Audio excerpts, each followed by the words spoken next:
Previously, Snow White escaped the Queen's wicked plan and found peace among the 7 dwarfs deep in the forest. But far away in the cold palace, the Queen's jealousy had not faded.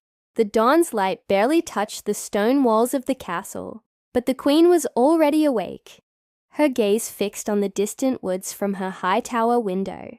A faint glow emanated from the magic mirror in her chamber, a silent witness to her simmering envy.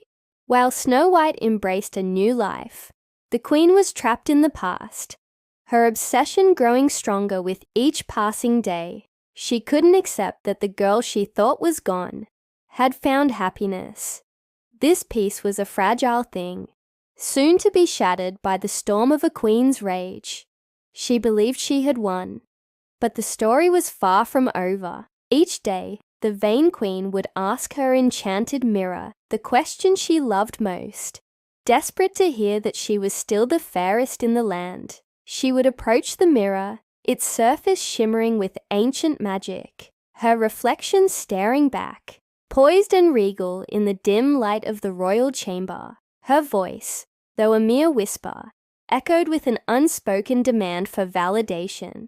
She lived for this moment, for the mirror's confirmation of her supreme beauty. It was a ritual that fed her pride and soothed her insecurities. But today, the mirror's response would not be the one she craved. Today, the magic would speak a truth she was not prepared to hear, a truth that would unravel her world. Queen, you are fair, but Snow White living in the glen, with the 7 little men, is 1,000 times more fair. The mirror's voice, once a source of comfort, now echoed with a chilling finality. The golden shimmer that usually danced across its surface turned to an icy, unforgiving blue. The words struck her heart like a blade. The Queen had ordered Snow White's death. How could she still be alive?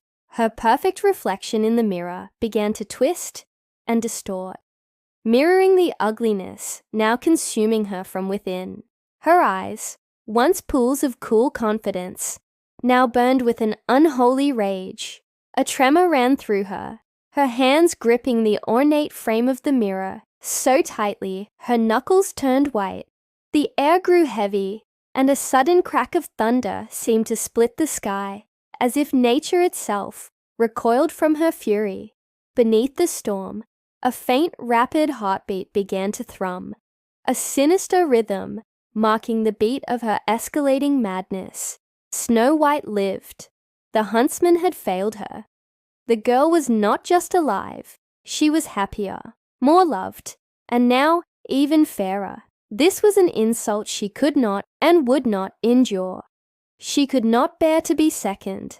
That night, by candlelight, she whispered terrible spells, seeking a way to end Snow White once and for all. The Queen paced her chamber like a caged beast, her elegant gown sweeping across dusty tomes of dark magic, left open on the stone floor. Shadows danced on the walls, twisting her form into a monstrous silhouette. She pored over forbidden texts, her fingers tracing ancient wicked runes. The air grew thick with a low mystical hum as she began to mix ingredients in a bubbling cauldron. The sweet scent of herbs mingled with something far more sinister. Her mind, once occupied with gowns and jewels, was now a whirlwind of dark planning, a tapestry of revenge woven with threads of poison and deceit. If the huntsman couldn't do the job, she would do it herself, and this time there would be no mistakes. She knew she must hide her face. Her royal visage was known throughout the land, a symbol of beauty and power. To approach Snow White, she would need to become someone else entirely, someone unassuming and forgettable. Pulling a dark, heavy cloak over her shoulders, she began to experiment with disguises. She hunched her back, twisted her features, and practiced a wavering, aged voice. The magic mirror, which had delivered the painful truth, now glowed with a strange, approving light as it watched her transform. "If beauty makes me weak," she hissed to her changing reflection. her voice already cracking with a feigned age. "Then ugliness shall make me strong."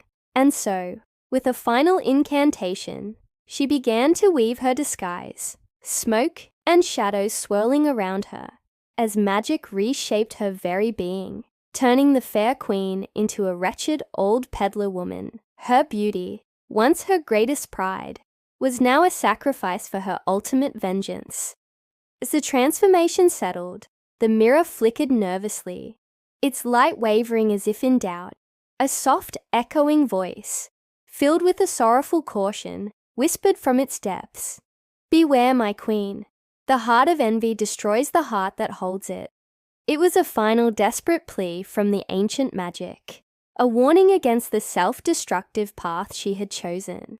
The mirror had served her faithfully for years, reflecting not just her face, but the state of her soul. Now, it saw the abyss into which she was willingly plunging, but the queen heard only her own fury. She was deaf to reason, blind to the consequences. The mirror's warning faded into the cold silence of her ambition, a forgotten whisper in the storm of her hatred. Her heart was already too far gone, consumed by a fire that would ultimately burn everything, including herself, to ash. There was no turning back, and so, disguised as a harmless old peddler, she set off toward the forest, her heart heavy with envy and her hands heavy with poison. The heavy castle gates creaked open, and the figure that emerged was not a queen, but a stooped old woman, her face a mask of wrinkles, and her back bent with a deceptive frailty. In her hands, she carried a simple wicker basket, but its contents were anything but simple. Nestled inside were plump, red apples, each one polished to a seductive shine, yet one held a secret as dark as the queen's own heart. The wind whistled through the trees as she took the path into the deep, dark woods, her footsteps barely making a sound on the carpet of fallen leaves. She was a spectre of malice, a shadow moving toward the light, determined to extinguish it forever. But deep in the forest, Snow White's story was not yet done. From afar, the warm, inviting light of the 7 dwarfs' cottage could be seen, a beacon of innocence and kindness, completely unaware of the darkness that was now approaching. In the old woman's basket, one apple glowed with a faint, unnatural light, pulsing with the poison it held within. The queen's plan was in motion, and a terrible fate was about to knock on Snow White's door. Will innocence triumph over evil, or will one bite seal her destiny forever? Find out next time, when the queen offers her poisoned gift. Thank you for watching. If you're enjoying our journey through these timeless tales, don't forget to like this video and subscribe to our channel for more adventures. We'll see you in the next episode.